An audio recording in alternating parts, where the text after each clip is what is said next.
Hi hello అండి, నేను మీలతని. Today recipe దోసకాయ రోటి పచ్చడి. చాలా బాగుంటుంది. కొంచెం నెయ్యి వేసుకొని వేడివేడి అన్నంలో తింటే చాలా బాగుంటుందండి. దోసకాయ రోటి పచ్చడి చేస్తున్నానండి. దానికి కావాల్సినవి పచ్చిమిరపకాయలు, టమాటోస్, ఆనియను, చింతపండు, పల్లీలు, దోసకాయ అనమాట.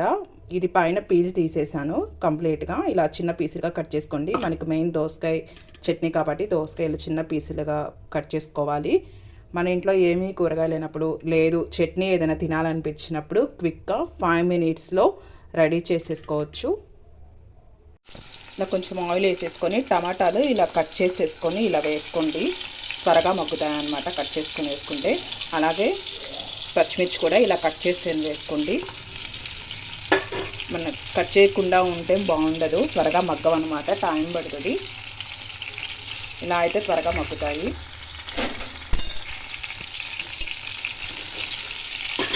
ఒక 10 మినిట్స్లో మగ్గుతాయండి రెండు అయితే. ఇలా మగ్గిపోయాయండి టమాటాలు, పచ్చిమిరకాయలు అనమాట. కొంచెం చింతపండు కూడా వేసాను, మగ్గిపోయింది. ఇప్పుడు దీనిలో ఈ రోట్లో పల్లీలు వేసుకున్నాను, ఫ్రై చేశాను అనమాట. ఇవి ఇలా దంచేసుకొని కొంచెం క్రిస్పీ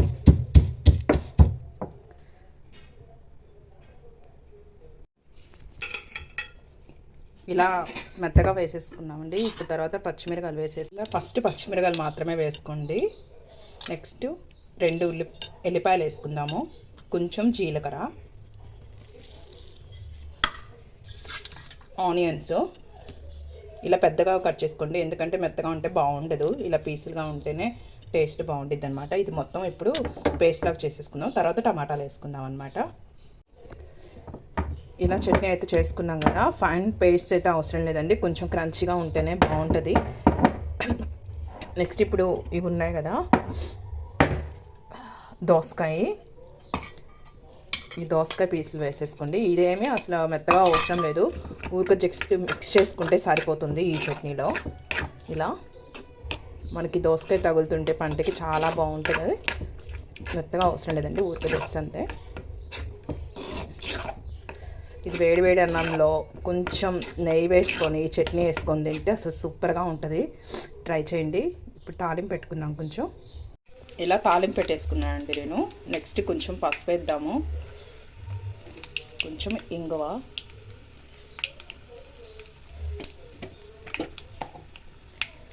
చట్నీలో వేసేసుకుందాం ఇప్పుడు. ఇంకా ఫైనల్గా అయితే పోపు దీనిలో వేసేసుకుందాము.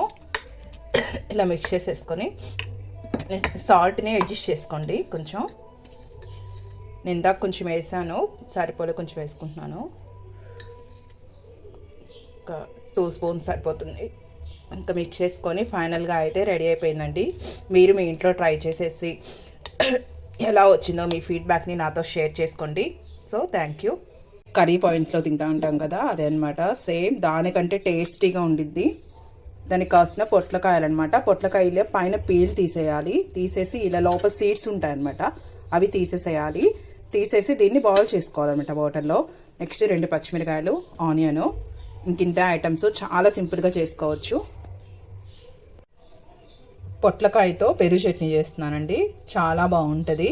మనం బయట ఏదైనా కర్రీస్ పాయింట్స్కి వెళ్ళినప్పుడు పొట్లకాయ పెరుగు చట్నీ అని చెప్తూ ఉంటారు కదా, దానిలో అయితే పొట్లకాయ ఉండదు, నేను ఆల్రెడీ చూశాను.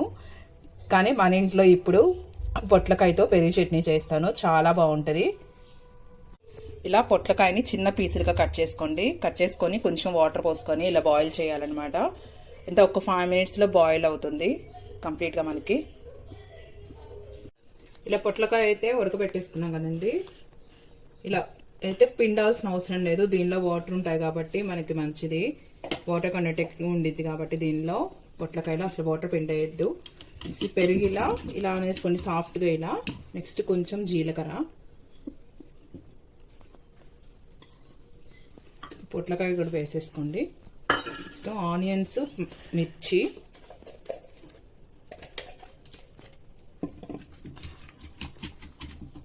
కొంచెం సాల్ట్,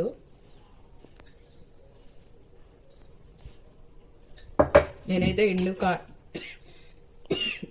ఎండు కారం వేయనండి, నార్మల్ కారం అయితే వేయను. ఇదే పచ్చిమిరకాయలతోనే ఇంకా కారం వస్తుంది మనకి, సరిపోతుంది మనకి టేస్ట్కి. ఇంకా ఇలా కంప్లీట్గా మిక్స్ చేసేసుకొని కొంచెం కొత్తిమీర వేసుకుందాము. తాలింపు పెట్టేసుకుంటే కంప్లీట్ అయిపోయినట్టే. ఫైనల్గా అయితే పోపు పెట్టేసుకున్నానండి. అంటే ఇది చల్లారాలన్నమాట, వేడిగా ఉన్నప్పుడు వేసుకోకూడదు, పెరుగు ఇరిగిపోతుంది అనమాట. అందుకని నేను కొంచెం చల్లార్చిన తర్వాత వేసుకున్నాను.